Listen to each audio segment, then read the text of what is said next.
ঢাকার বায়ু দূষণের কমার কোনো লক্ষণ নেই। এর মধ্যে কালবৈশাখী ঝড় হয়েছে রাজধানীতে।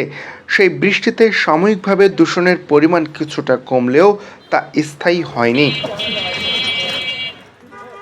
রোববার সাপ্তাহিক কর্মদিবসের প্রথম দিনে বিশ্বের ১২৫টি নগরীর মধ্যে শীর্ষে ঢাকা। সকাল 10:45টার দিকে আইকিউ এয়ারের মান সূচকে ঢাকার গড় বায়ুর মান ১৭৬। এ মানকে অস্বাস্থ্যকর বলে বিবেচনা করা হয়। নগরীর ৩ স্থানে অবশ্য বায়ুর মান এর চেয়ে অনেক খারাপ। বায়ু দূষণে ঢাকার অবস্থান তুলে ধরেছে সুইজারল্যান্ড ভিত্তিক প্রতিষ্ঠান আইকিউ এয়ার। প্রতিষ্ঠানটি বায়ু দূষণের পরিস্থিতি নিয়মিত তুলে ধরে।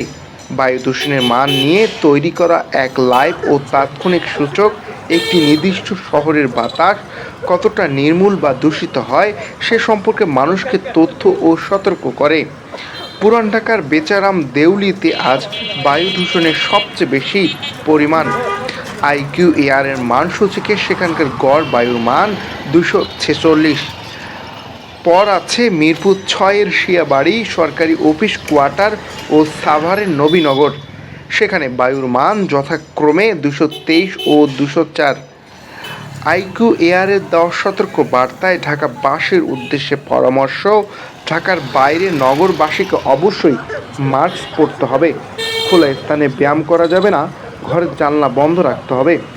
গত ডিসেম্বরে ও জানুয়ারি ও ফেব্রুয়ারি মাসে একদিনেও নির্মূল বায়ু পায়নি রাজধানীবাসী। রাজধানী ঢাকার বায়ু দূষণের প্রধান উৎসগুলোর মধ্যে রয়েছে কলকারখানা ও যানবাহনের দূষিত ধোঁয়া। রাজধানী ঢাকার বায়ু দূষণের প্রধান উৎসগুলোর মধ্যে রয়েছে কলকারখানা, যানবাহনের দূষিত ধোঁয়া, ইটভাটা, বর্জ্য পোড়ানো।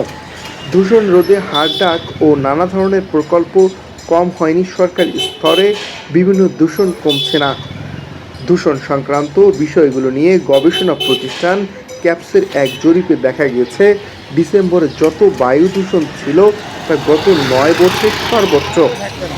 আবার গত জানুয়ারি ও ফেব্রুয়ারি বায়ু দূষণের মান ছিল ৯ বছরের মধ্যে সর্বোচ্চ। মার্চ মাসেও দূষণ পরিস্থিতি নিয়ে ছিল মারাত্মক। ঢাকায় বায়ু দূষণের প্রধান উপাদানগুলো